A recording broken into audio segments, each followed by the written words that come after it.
بسم اللہ الرحمن الرحیم۔ میں عادل سید قریشی آپ کی خدمت میں تھنک پاکستان چینل کے توسط سے حاضر خدمت ہوں۔ آج میرا موضوع ہے کیا دو قومی نظریہ زائد المیعاد ہو چکا ہے، یعنی دو قومی نظریہ ایکسپائرڈ ہو چکا ہے۔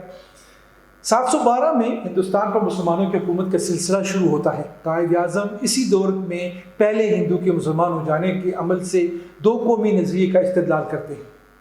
دو قومی نظریہ 712 کے بعد ہر دور میں نمو پاتا رہا اور ہندوستان کی تاریخی، ثقافتی، سماجی، تمدنی تموجات کے زیریں اور بالائی سطحوں پر دکھائی دیتا ہے۔ اکبر کا دین اکبری اسی دو قومی نظریے کا ایک سیاسی حل تھا۔ دین اکبری کی ناکامی ہی در حقیقت دو قومی نظریے کی پائیداری اور فعالیت کا ثبوت اور برہان بھی بنتی ہے۔ اس سے قبل بھی تاریخ ہند اور معاشرت میں کئی واقعات اور اقوال کی جھلک دستیاب ہوتی ہے جن کی روشنی اور معنویت دو قومی نظریے کی جھلک اور موجودگی کا پتہ دیتی ہے۔ 1885 میں آل انڈیا کانگریس کا قیام اور ان کا یہ دعویٰ کہ سیاسی تنظیم ہندوستان کی ہر قومیت کے مفادات کے تحفظ کی ضامن ہے، دو قومی نظریے کا بین ثبوت ہے، جس کو ماننے کے لیے وہ تیار نہ تھے نہ ہیں۔ ورنہ اس بات کی تاکید کی کیا حاجت ہے کہ اس کو یقین دہانی کرائی جائے کہ یہ سیاسی تنظیم دونوں قوموں یعنی مسلمانوں کے مفادات اور ہندو کے مفادات کی حفاظت کرے گی۔ اس کی وجہ یہ تھی کہ ہندو ذہنیت کو معلوم تھا کہ مسلم بھائی بھائی کا نعرہ سننے میں سہانا ضرور ہے مگر عملی صورت میں یہ ناممکن ہے۔ ہندو مسلم اتحاد کو گاندھی کی سیاست بھی نہ سنبھال سکی۔ انہوں نے ببانگ دوحل اردو جو کہ ہندو مسلم اتحاد کا مضبوط وسیلہ تھی اس کو رد کر دیا، اور نہرو نے تو یہاں تک کہہ دیا کہ اردو اسلامی حکومتوں کی دین ہے، اب اسے مسلمان چاہے تو ترقی دیں، ہماری تو بس۔ اب اس حد درمی کا کیا جواب کہ چھاتا اسی کو بھیگنے سے بچائے گا جو اس کو کھولے گا۔ دو قومی نظریہ کی اور کیا مثال چاہیے؟ تقسیم بنگال کی کہانی تو کسی سے ڈگی چھپی نہیں، کیا وہ دو قومی نظریہ کا عملی ثبوت نہیں؟ آپ جانیے، اگر کوئی دیکھنا ہی نہ چاہے اس کی کور نظری کا علاج نہیں، ورنہ ہندو قوم نے زبانی ہی نہیں بلکہ عملی طور پر بھی دو قومی نظریہ کو محکم اور مضبوط کیا ہے۔ انگریزوں اور ہندوؤں کا گٹھ جوڑ بھی دو قومی نظریے کی موجودگی کا احوال بیان کرتا ہے۔ مگر یہ قائد اعظم کی دانشمندی اور دوراندیشی کا کمال تھا کہ انہوں نے اپنی قوم کو اس حقیقت سے آشنا کیا۔ قائد اعظم بھی کبھی اسی ہندو مسلم اتحاد کے سفیر مانے جاتے تھے، لیکن پھر وہ بنیے کی اصل کو پہچان گئے، اور اس باب میں ہندو کی اردو دشمنی نے بھی اہم کردار ادا کیا۔ مسلمانان ہند کو باور کرایا کہ ہندو مسلم بھائی بھائی نہیں ہیں، نہ ہو سکتے ہیں، لہٰذا مسلمانوں کو اپنی بقا کے لیے تفکر کرنا ہوگا۔ یہ وہ مقام تھا جب دو قومی نظریہ نے مسلمانوں کے اذہان کو قائل کیا اور مسلمانوں نے ایک الگ قوم ہونے کا اعلان کیا اور سرزمین پاکستان کے لیے کام شروع کر دیا۔ نواب بہادر یار جنگ 1940 کے جلسے میں کی گئی تقریر میں بیان کرتے ہیں کہ ہم ہندوستانی مسلمان ہندو مسلم بھائی بھائی کے نعرے تلے ایک پرچم تلے جمع ہو رہے تھے۔ ہم نے خود کو اقلیت مان لیا تھا، لیکن قائد اعظم کی فہم و فراست کو سلام کہ جنہوں نے ہمیں ہندوؤں کے بھائی ہمیں بتایا کہ نہ ہم ہندوؤں کے بھائی ہیں اور نہ ہم اقلیت ہیں۔ نواب بہادر جنگ اپنی کتاب اس تقریر میں لکھتے ہیں، قائد اعظم نے جس وقت مسلم لیگ کی زمام اپنے ہاتھوں میں لی، ہمارے دماغوں پر باطل تصورات چھائے ہوئے تھے۔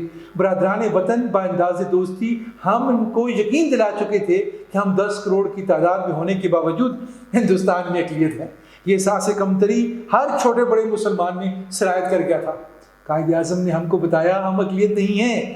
10 کروڑ کی تعداد رکھنے والی کوئی جماعت اقلیت کیوں کر کہلا سکتی ہے؟ تم ایک قوم ہو، یعنی مسلمان ایک قوم ہے، مستقل قوم، جس کے قوام اقوام عالم سے بالکل مختلف اور جدا ہیں، جس کی بنیادی تربیت نسل و رنگ کے ادنا تفریقات سے بالاتر ہے۔ اس میں کوئی شک نہیں کہ انگریزوں نے ہندوؤں کے مفادات کے لیے ہمیں ایک اقلیت قرار دے دیا اور ہندوؤں کی سازشی ذہن نے ہم مسلمانوں کو بھائی بھائی کہہ کے ٹرک کی بتی کے پیچھے لگانا چاہا۔ مگر خوش بختی تھی کہ سر سید احمد خان، علامہ اقبال، قائد اعظم محمد علی جناح، نواب محسن الملک، نواب وقار الملک جیسی نابغہ روزگار شخصیات نے وقت کی نوجوان لی اور ہم ایک اقلیت کے بجائے ایک قوم کی حیثیت سے خود کو منوانے میں کامیاب ہو گئے۔ دو قومی نظریہ کہ جس کے نتیجے میں پاکستان کی صورت میں مارز وجود میں آئی، اب پاکستان کے بن جانے کے بعد ہم مسلمانوں کو ایک سازش کے تحت تشکیک میں مبتلا کیا جا رہا ہے۔ جس میں ہمارے اپنے پاکستانی نام نہاد دانشور اور جدیدیت کا ڈھونگ رچانے والے مفکرین، نیم حکیم معاشرتی سائنسدان ایسے شوشے چھوڑ رہے ہیں جن سے نئی نسل کو گمراہ کیا جا رہا ہے۔ یہ صہیونی ایجنڈا یا ذاتی مفادات کی جنگ ہے، لیکن جو بھی ہے پاکستان دشمنی ضرور ہے۔ میرے 3 سوال ہیں جن کا ایک ہی جواب ہے۔ پہلا سوال، کیا پاکستان بن جانے کے بعد 2 قومی نظریہ زائد المیعاد ہو گیا؟ جواب ہے بالکل بھی نہیں۔ دوسرا سوال، کیا سقوط مشرقی پاکستان کے بعد 2 قومی نظریہ ختم ہو گئے؟ جواب ہے بالکل نہیں۔ اور تیسرا سوال ہے، کیا اب 2 قومی نظریے کی ضرورت باقی نہیں رہی؟ جواب ہے بالکل نہیں۔ یہی وہ سوال ہیں جن سے شکوک کو پیدا کیا جا رہا ہے، جن کے ذریعے استعماری قوتیں پاکستان اور پاکستانی کو شرمسار کر رہی ہیں۔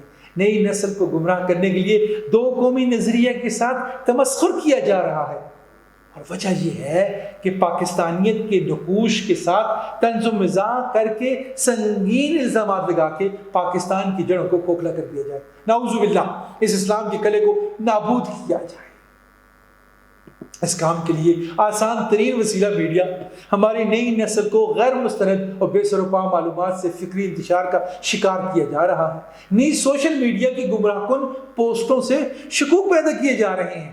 یہ سوال کہ 2 قومی نظریہ ایکسپائرڈ ہو چکا جیسی معلومات، نقصان دہ معلومات کی صورت میں پھیلایا جا رہا ہے کہ اسلام کی انتہا پسندی اور شدت پسندی کی مساوات بنا کر نئی نسل کو بدراہ کیا جا رہا ہے۔ حقیقت یہ ہے پاکستانی قومیت کی بنیاد ہی 2 قومی نظریے پر ہے، تو پھر یہ کیوں کر زائد المیعاد ہو سکتا ہے؟ پاکستانی قومیت کے اہل اور حامل کسی صورت اس نظریے سے منحرف ہونے کا سوچ ہی نہیں سکتے، کیونکہ اگر ہم اس نظریے کو رد کریں یا خود کو اس سے الگ کر لیں تو پھر ہماری قومیت اور پاکستان کے قیام کی دلیل ہی چھوٹ جائے گی۔ 1960 سے لے کے 1947 کی تحریک اور آبا کی قربانیاں رائے گاں چلی جائیں گی، پھر ہم متحدہ ہندوستان میں نہ رہنے کا جواز کھو دیں گے۔ پس ثابت ہوا کہ 2 قومی نظریہ کبھی بھی زائد المیعاد نہیں ہوا، نہ ہی ہوگا۔ 2 قومی نظریہ کوئی کتابی مسئلہ تو ہے نہیں، یہ تو ایک طرز فکر ہے، اسلوب حیات کہتے ہیں اس کو۔ سو جب تک ایک مسلم اور ایک ہندو بھی موجود ہے، 2 قومی نظریہ موجود ہے۔ اس سے انکار کی کوئی بھی صورت انگلی کے پیچھے سورج کو چھپانے کی مترادف ہوگی، اور ثانیاً نئی نسل کو پھر سے 100 سال پیچھے لے جانے والی بات ہوگی۔ دوسرے سوال کا جواب یہ ہے کہ مشرقی پاکستان یعنی سقوط ڈھاکہ سے 2 قومی نظریہ کو کوئی نقصان نہیں پہنچا، کیونکہ یہ تو سیاسی اور انتظامی ناکامی کا نتیجہ تھا۔ اسلام اور 2 قومی نظریہ اپنی جگہ پر فعال اور مستحکم ہے، البتہ اس دور کے سیاسی وجوہ کی بنا پر یہ واقعہ وقوع پذیر ہوا، جس سے اس نئی مملکت کو ناقابل تلافی نقصان پہنچا۔ یہ بھی سچ ہے کہ اس طرح کے واقعات تاریخ میں ہوتے آئے ہیں، اور وہ کسی بھی قوم کے لیے شرمساری کا باعث نہیں ہو سکتے، نہ ہی کسی مذہب کے لیے تانے کی بات ہے۔ سیاسی اور انتظامی مسائل کو دینی اور نظریاتی حوالے سے دیکھنا جائز بات ہے، مگر حقائق کو مسخ کرنا اور متاہن یعنی تانوں سے کام لینا سیاسی غلط بات ہے۔ خدا کی قسم 2 قومی نظریے کی جتنی ضرورت آج ہے، اتنی ضرورت تب تھی جب اسلامیان ہند نے اپنی شناخت بچانے کے لیے تحریک پاکستان شروع کی تھی۔ آج کے دور میں مغربی تہذیب کی یلغار اور بھارتی میڈیا کی گمراہ کن اور اخلاق سوز مواد نے ہماری نئی نسل کو نشانہ بنا رکھا ہے، اور یہ عمل یقین کیجئے یہ عمل اس قدر دلچسپ اور رنگین ہے کہ اس سے چاہتے ہوئے بھی جان نہیں بچائی جا سکتی۔ 21ویں صدی میں پاکستان جیسے ترقی پذیر ملک کے لیے سینکڑوں سماجی ثقافتی مسائل کھڑے ہیں جن سے نور آزمائی ایک مشکل کام ہے۔ جب تک 2 قومی نظریہ کو پیش نظر نہ رکھا جائے گا، اس مملکت کی جغرافیائی بنیادوں کے ساتھ اس کی نظری اساس بھی خطرے میں پڑ جائے گی۔ 2 قومی نظریہ دراصل ہماری پہچان اور بقا کا ضامن ہے، جس سے نئی نسل کی مکمل آگاہی ہمارے بر صغیر میں بقا اور افزائش کی ضمانت ہے۔ مختصر 2 قومی نظریہ زائد المیعاد نہیں ہوا، نہ ہی اس سے مفر ممکن ہے۔ شکریہ آپ کے میری ساری گفتگو کو سننے کا۔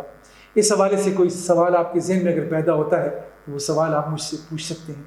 پاکستان کو اللہ تعالیٰ تمام پریشانیوں سے، مصائب سے، مصیبتوں سے محفوظ و مامون رکھے۔ اسی دعا کے ساتھ کسی نئے موضوع کے ساتھ عادل سید قریشی دوبارہ آپ کی خدمت میں حاضر ہوگا۔ پاکستان زندہ باد۔